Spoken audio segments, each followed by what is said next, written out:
சிவகங்கை பாஜக பிரமுகர் கொலை வழக்கில் கைது செய்யப்பட்ட குட்டை வசந்த் காவலரை தாக்கிவிட்டு தப்ப முயன்றபோது அவரை போலீசார் சுட்டுப்பிடித்தனர்.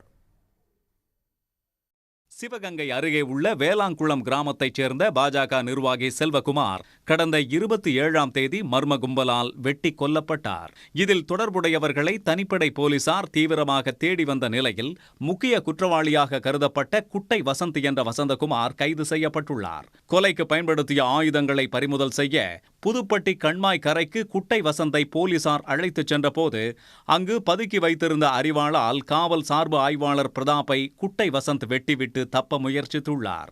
இதையடுத்து காவல் ஆய்வாளர் மணிகண்டன் குட்டை வசந்தின் காலில் துப்பாக்கியால் சுட்டு அவரை மடக்கி பிடித்தார். காலில் தோட்டா பாய்ந்த குட்டை வசந்துக்கு சிவகங்கை அரசு மருத்துவமனையில் தீவிர சிகிச்சை அளிக்கப்பட்டு வருகிறது. கொலை வழக்கில் கைதான ரவுடி தப்பியோட முயன்றபோது சுட்டு பிடிக்கப்பட்ட சம்பவம் அந்த பகுதியில் பரபரப்பை ஏற்படுத்தியது.